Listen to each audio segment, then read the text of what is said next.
প্রেশারটা একটু বেশিই লো। এখন কটা দিন একদম বিশ্রামে থাকুন। আর মাসিমা, আপনি বোধহয় একদম খাওয়া দাওয়া করেন না। খাবে কি, লোকজনের সেবা করতে করতেই ব্যস্ত। না না, এখন কটা দিন ওনাকে একদম বিশ্রামে থাকতে হবে।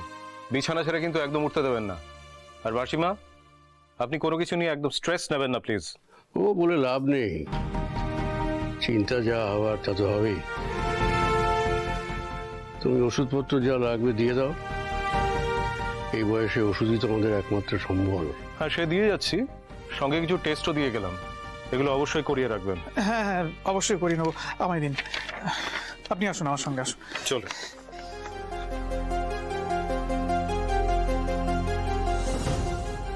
ধ্রুব, ডাক্তারও তো দেখে গেলেন, আর ওষুধও শুরু হয়ে যাবে। আমাদের তো আর এখানে থেকে কোনো কাজ নেই, আমরা বরং এগোই।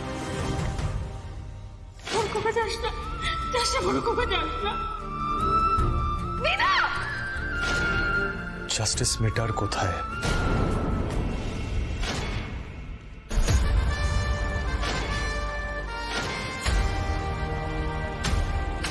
আচ্ছা, তুমি অত কথা বললে,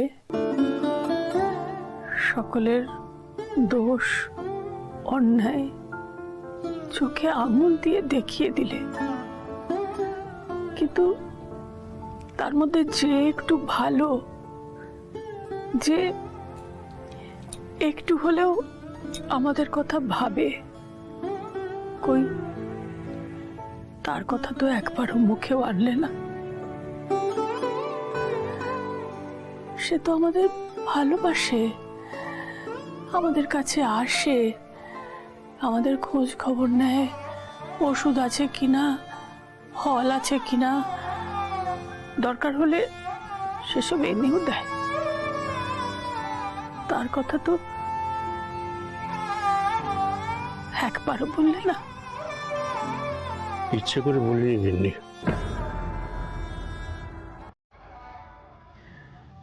কেন?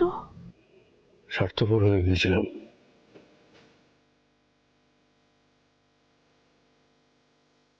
একজনই তো আছে যে আমাদের জন্য করে,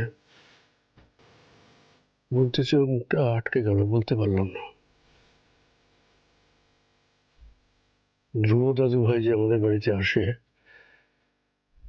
সেটা অজয় জানতে পেরে যদি ধ্রুবকে আমাদের বাড়িতে আসতে না দেয়,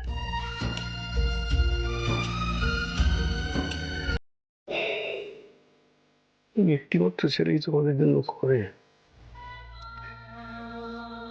জিজ্ঞেস করে কেমন আছো তোমরা, ওই তো আমাদের একমাত্র শিবরাত্রি।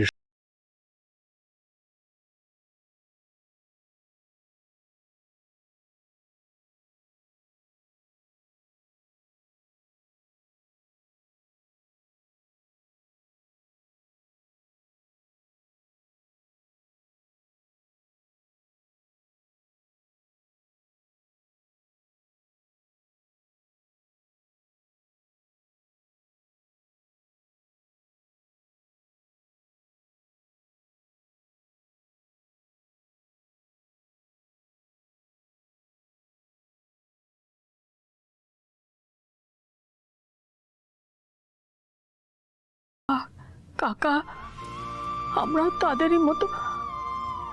তাহলে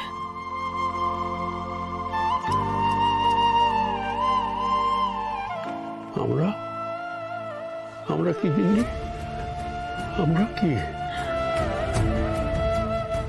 অকৃতজ্ঞ?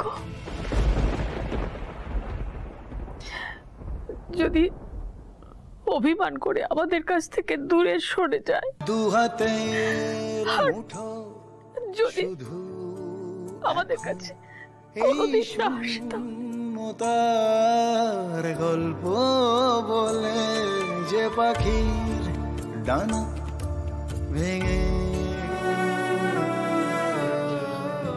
ধ্রুব, ধ্রুব, আর কোনো অশান্তি করিস না বাবা।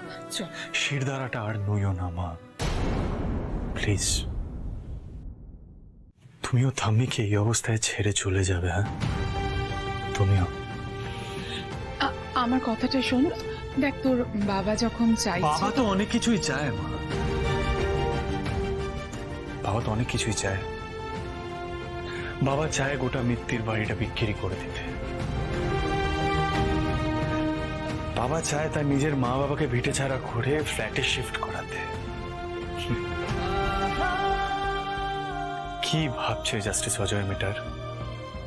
সারা জীবন এরকম রক্ত গরম থাকবে মা?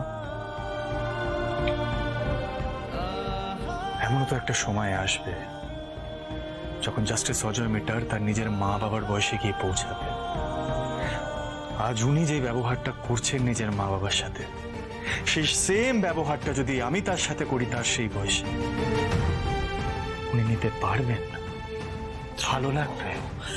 ধ্রুব, কি বলছিস তুই? তুই জানিস না তোর বাবার হাই প্রেশার? তুই জানিস না যে তোর বাবা যদি এখানে আমরা থাকি তাহলে তাহলে আরো অসুস্থ হয়ে পড়বে, আরো রেগে যাবে। তোর বাবাকে তো সুস্থ রাখতে হবে বল। আমার তো একটা কর্তব্য আছে, আমি কি করে একলা ছেড়ে যাই? আমার কোনো কর্তব্য নেই তার প্রতি, বল। কারেক্ট একদম একদম কর্তব্য তো তোমার আছে, অফকোর্স কর্তব্য আছে। তোমরা সবাই তোমাদের কর্তব্য পালন করছো মা, তাহলে আমি আর পিছিয়ে যাই কেন? আমিও আমার কর্তব্য পালন করব মা।